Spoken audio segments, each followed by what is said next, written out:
They gave me a quick tutorial on this contraption, and I recommended the handheld mic for myself, just knowing myself, but I went with it anyway. But what we did establish in putting this contraption on me was the fact that I have smaller ears than Frank.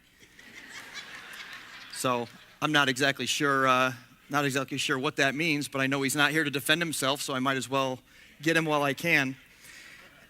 As you can tell by looking at the bulletin, it's pretty much all about me. So, and those other three people getting baptized. But Jeff, I thought Jeff was going to come up and introduce me, but if you saw how he was dressed right now, he did y'all a favor by staying right where he is. And my family didn't think I was going to start with a joke, right?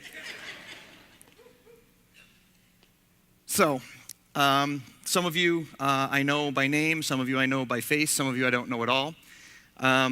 What I'm going to do today is something that I probably told myself a million times I would never do, which is get up here and speak to you about my faith, speak to you about what's going on in my life and in the lives of a lot of people around us. And my goal today is, if you're not a believer, my goal today is that I give you something to think about in terms of where your faith is and what it means to be a follower of Jesus. My goal is not to stand up here and to talk at you. My goal is to encourage you and just share with everybody my journey and how I got to where I am, where I still would like to go. And it's been life-changing for me, and I'll get to it in a little while. But I'll introduce myself. My name is Gregg Johns. I've been coming to BCC for around 6 years with my family. And I have a couple of pictures, so could you just put up? So that's the first day of school picture. That's a picture of how we really felt a few weeks ago. Obviously, that's me. Andrew is my son in the middle, and Austin is all the way to your left. Andrew is a high school freshman this year, and Austin is in 6th grade.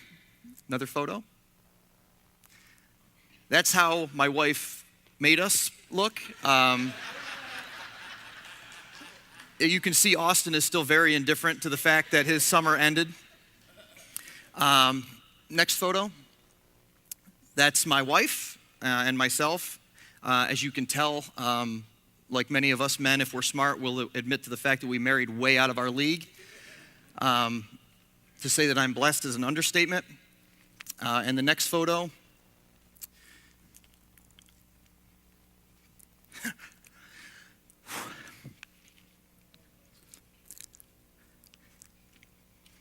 Those are my guys. And that's what I do. All the way to the left at the bottom, number 2, that's Andrew. He's my only freshman on my varsity soccer team. And sports used to just be about winning to me. And it's no longer like that. So those are my guys. That picture was taken after a great win that we had about a week ago. And but the last thing they felt like doing was taking a picture. But we won, so it made it a little bit easier. But those 15 guys are a huge part of what I do. Personally, I am a husband, I'm a father, and I'm a son. Professionally, I'm a teacher. I'm an athletic director. And a lot of times when I say that, people are like, ooh. Basically, at a school like Middleburg Central School, being an athletic director means you do a lot for a little. It's a lot more headaches and a little more money. But I don't do it for that. And I'm also a coach. I have coached varsity sports for the better part of 20 years. I've coached varsity basketball, and I continue to coach varsity soccer. And that is my professional existence. I'm a born-again Christian, and it wasn't until very recently that I realized the true meaning of being on God's team or Team Jesus. Obviously, as a sports person, I think sports is one of those things that a lot of people can really relate to. I I think it identifies a lot of people in terms of just, watching athletes and remembering when we used to be athletes and what our bodies used to be able to do, or looking at athletes and just being in awe of their abilities. So as I speak to you today, I'm going to use a lot of sports correlations, sports analogies, because that's something that I know. It's all I've ever done in my professional life. I graduated college in 1996. I had one job interview and I was hired. I stayed at that district for 9 years. I lived in Middleburg and my commute was a little much. As God would have it, a gentleman in Middleburg retired. I had another interview and I got hired. And I'm in my 12th year there. So I have over 20 years in public education, not private education, but I work in a public school, which I think is part of why I really feel like I need to share my testimony with you all today. I played sports at the high school level. I played college level soccer in the early 90s. And as I said, I've been a PE teacher and a coach for over 20 years now. So the last thing that I want to do is stand up here and give the impression that I have all the answers. That is far from the case, but this is my story. I got saved on August 23rd, 1999. And at that point, all I really knew was that I earned my get out of hell free card. I had no idea what was next, so I basically decided that I had to just be a better person, a better example, and just be different from everyone else that didn't believe what I did. For all practical purposes, I was on Team Jesus, but I was just a bench warmer. In fact, I wouldn't even consider myself to have been a halfway decent cheerleader. Basically, I would go to church Sunday, live a respectable life, and when I got to BCC, I would sit in the chair and I would cheer on Frank every day.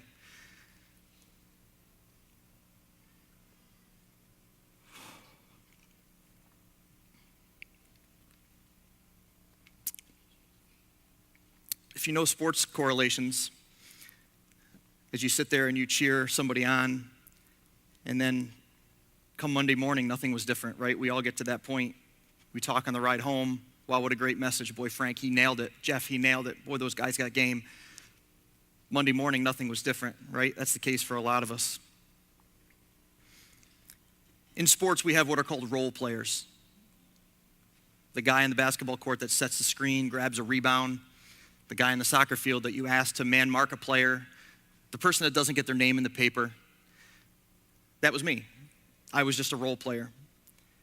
I'd grab some rebounds, set some screens, occasionally take a charge, which on the basketball court means you let the other guy run you over willingly. But all in all, my role was simply that of a good bench warmer. My role was safe. I didn't take chances. I didn't put myself out there. I was happy to be on the team, and I looked good in my Sunday morning locker room chalk talk uniform, but I wasn't a real player. I needed to become a real player in my life away from BCC. I was a teacher in a public school, still am. I use that as an excuse. I can't talk about God to these kids. I'm going to lose my job. I can't read my Bible at my desk. What are they going to think of me? I coach young men, almost all of which have little to no spiritual background.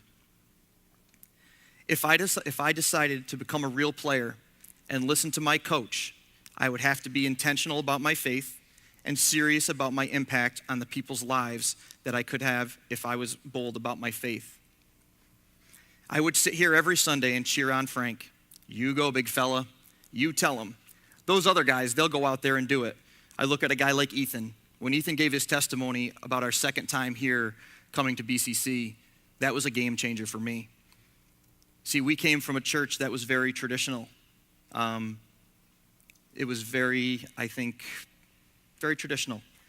And we came in here on a Sunday, and this guy gets up there with great hair.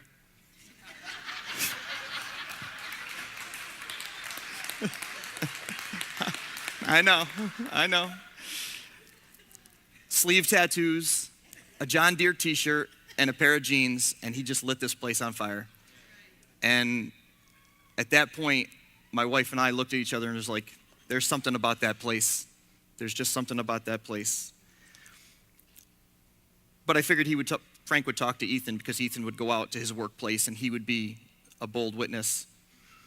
A guy like Steve Rebay, Joe, Bob LaCosta, tall Derek.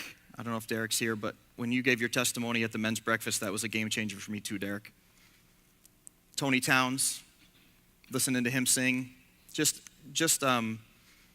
lots of different things just took place that drew us here, that started slowly changing my outlook.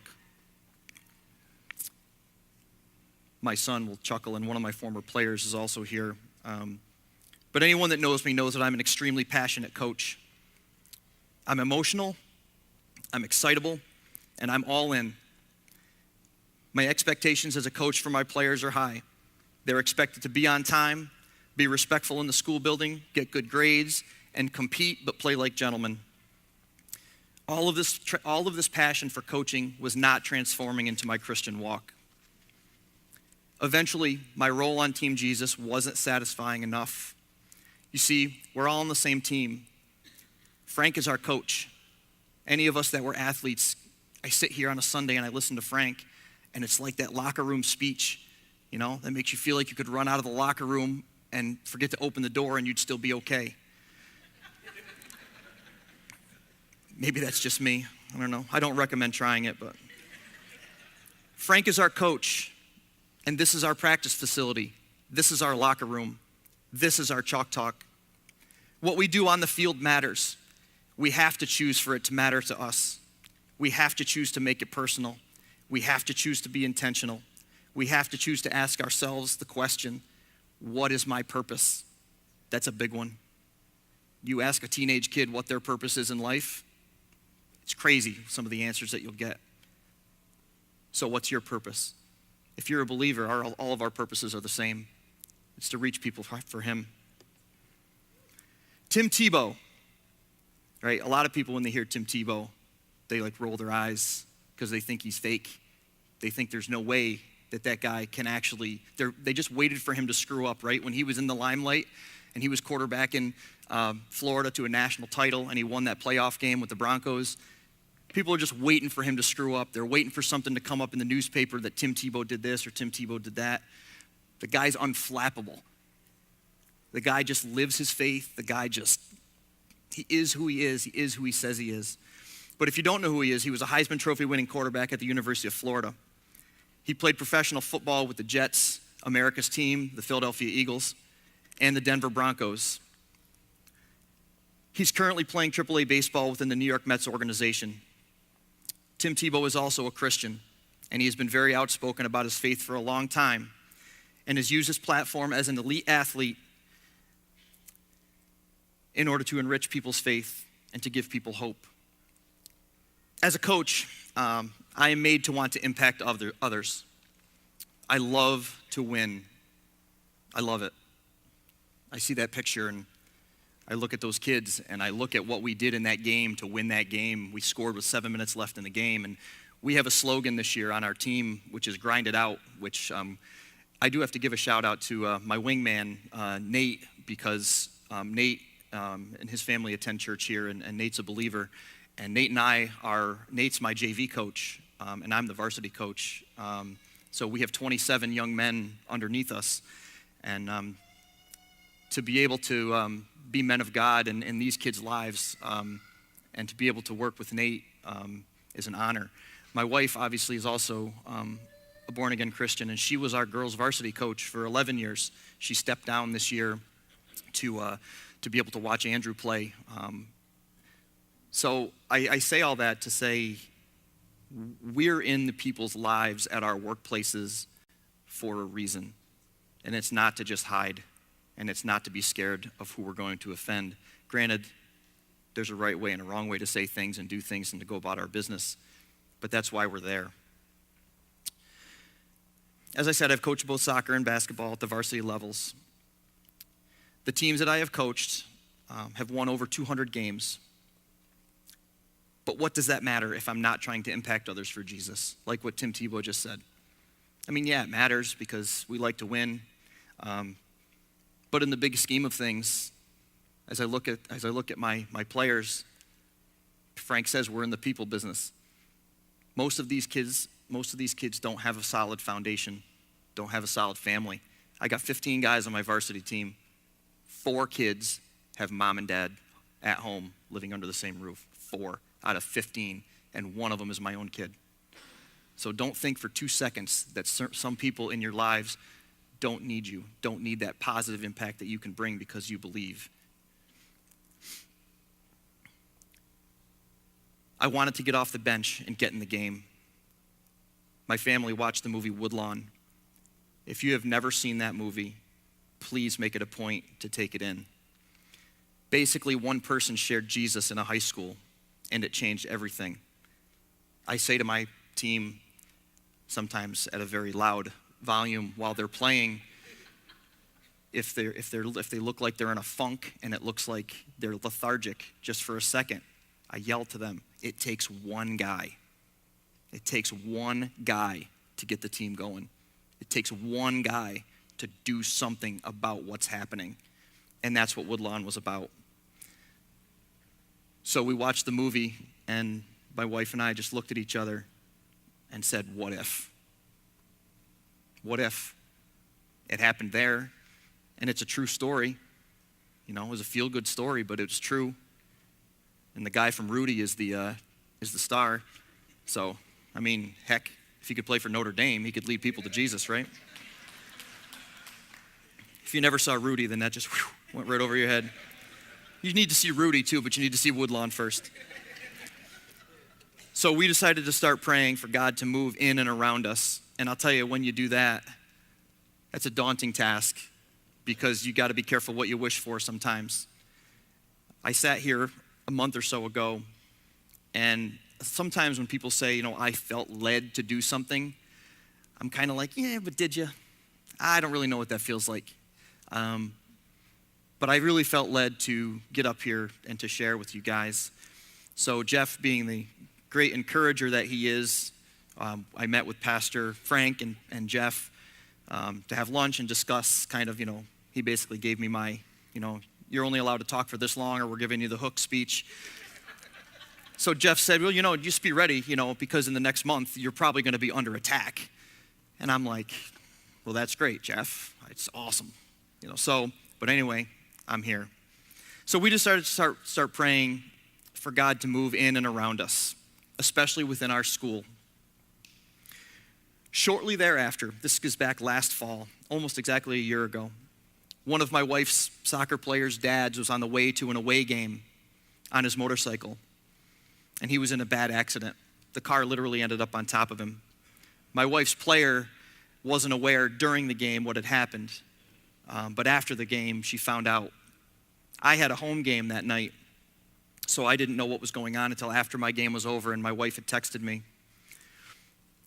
After that game, when the girls found out that this girl's father was in this accident, they got on the bus to head back home, not knowing his condition, not knowing how bad it was. Turned out it was pretty bad. So one of the girls stood up on the bus and said, I don't really know how to pray, but I think we need to. And I think at this point, all the kids knew that one of their teammates' dads was in pretty bad shape. Thankfully, his life was spared, and we had a reason to publicly thank God. The girls prayed on the bus that day, whether or not they knew what it meant, whether or not they believed, but they prayed. They knew that they had to do something. They knew something was out of their control. In a small town like ours, we only have about 750 kids in kindergarten through 12th grade in our district. So when you talk about small towns, that's pretty darn small. In a small town like ours, everyone is very close, and most people are related to each other somehow. That's why you got to be really careful about what you say about somebody. That you can have that one for free. We decided that night that we would pray with our teams the next day at practice. We wanted to publicly give credit to our God for sparing the life of this girl's father. We decided that at 4 p.m., we would call our teams to the center of each field. Our 2 fields are side by side, right next to each other. We decided we would call our teams to the center of each field at 4 o'clock and pray. We gave the kids the option to leave if they were uncomfortable. but they all stayed.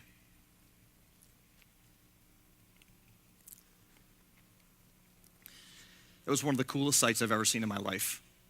It was a beautiful, bright, sunny, warm fall day, and in the middle of each field stood about 40 teenagers and 2 coaches, and we prayed together.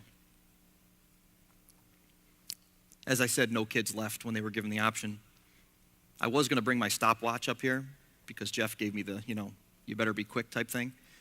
And as my former player Justin, who's here today, I had the stopwatch when we were leaving my house today. He's like, "You're going to use a prop?" I'm like, ugh. So the stopwatch is in the car. But usually, as a coach, the stopwatch usually for players, it's not a good thing when the stopwatch comes out. So I told the guys, I'm like, "You got 10 seconds to turn around and walk away, and I'm going to start praying." None of them left.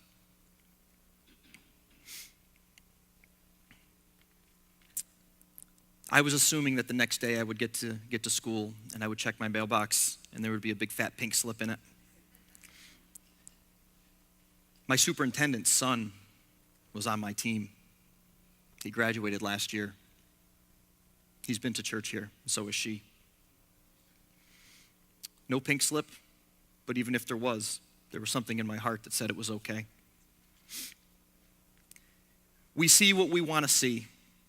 God was showing me soft spots. I just wasn't sure what it all looked like. I had no idea what it looked like Monday morning. Fast forward to last spring. Andrew was finishing his 8th grade year. He's now on the verge of high school. And as you all well know, that if you have children in high school, either at the public or the private school level, it can get pretty messy. There's a lot of nonsense out there that these kids can get involved with, and it's right at their fingertips. Those of us that are up in years, we didn't have to deal with that stuff. Back in the day, if somebody was going to say something about you, they either said it to your face or they stuck a note in your locker, but not anymore. There's a lot of stuff that goes on in these kids' lives. And if we turn and we act like it can't be our kids that are involved in it, or that it's not in our kids' faces, we've got another thing coming. So Andrew was on the verge of going to high school. Without getting too specific, there were some very immoral behaviors going on within the school, but especially within the 8th grade. 8th grade? I'm like, man, you gotta be kidding me. It's scary to think that way, but these kids are almost in high school, and they have no moral compass whatsoever, for the most part. Most of their parents are scared. They want to be their friends. I mean, forget the teachers getting involved. We don't want to be involved in that. That doesn't concern me. I got regents to think about. Well, I mean, I'm a phys ed teacher. I don't have regents to think about, but all the other teachers have that stuff to think about. So I had 4 senior boy athletes, and I decided that I was going to talk to 4 of them about what was going on. And Justin and Luke isn't here today. He's attending UAlbany, but Justin's here. I think it was the day that I met with those boys. We had a intense game of badminton going on in the gym. It wasn't really that intense, but we were playing badminton.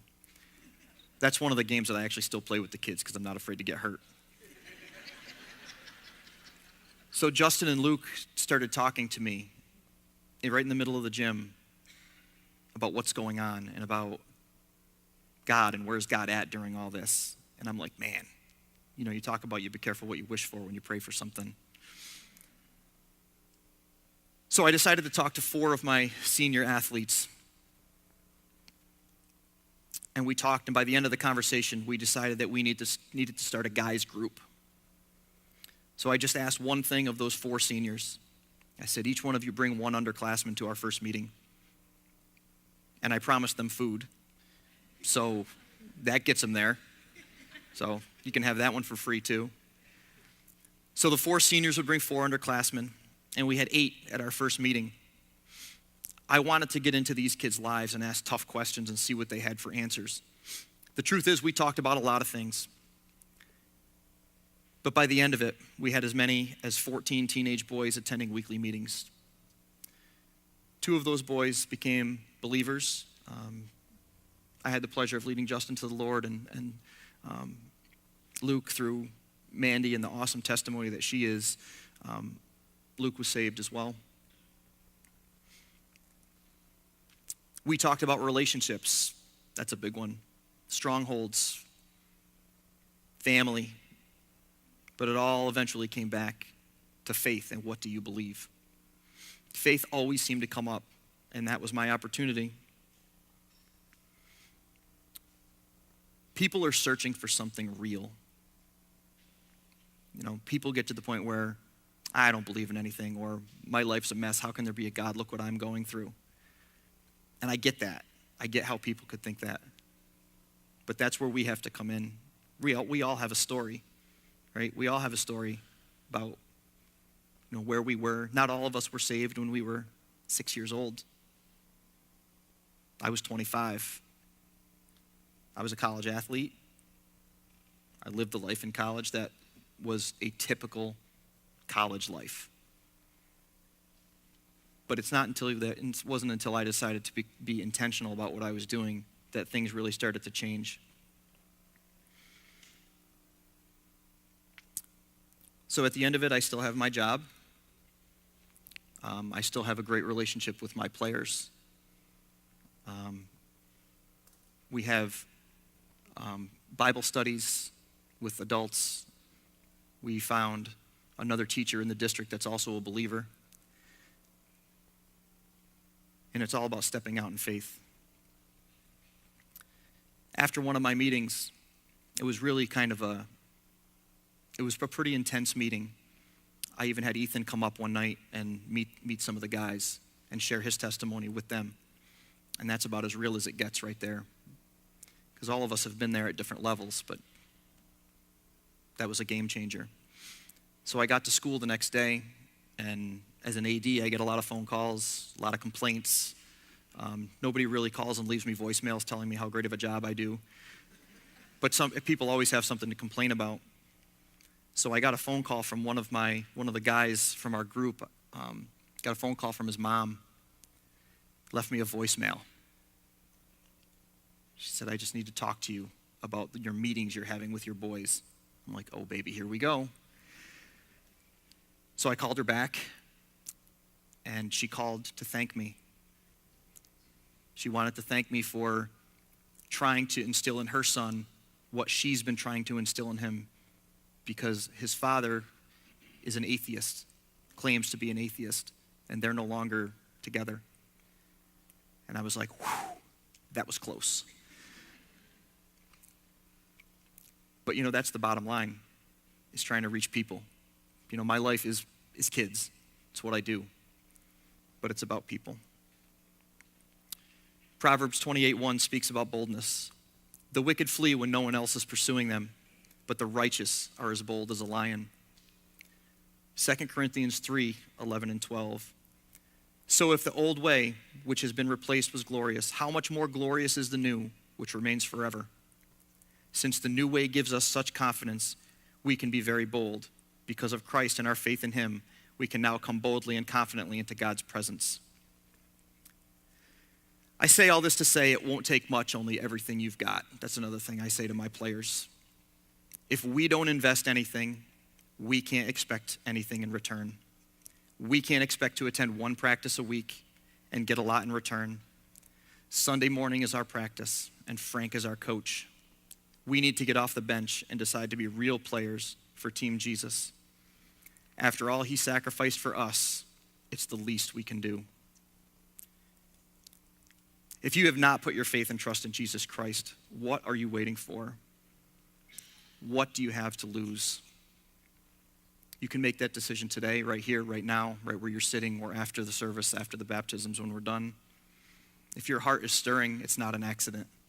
If you feel that gentle nudging, or you feel something pulling you, if your insides are turning and you just know something's going on, talk to one of the guys. I guess talk to me too. Scary, but yeah. To say that it was an honor to be up here is an understatement. Thank you to all of you.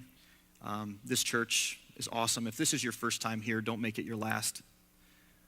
Or if you've been thinking about finding a church, consider BCC, because this place is the real deal. Our pastors are the real deal. Thank you to my family. I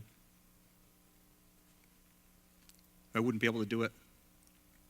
The support system that we have going in Middleburg right now is unreal. So many believers, kids. It's really cool. And all because, we listened. We listened to what he was telling us. So I appreciate the opportunity to be up here. Jeff didn't give me the hook, which I appreciate. So thank you so much for letting me share. And I just pray that you guys have an awesome day. Thank you.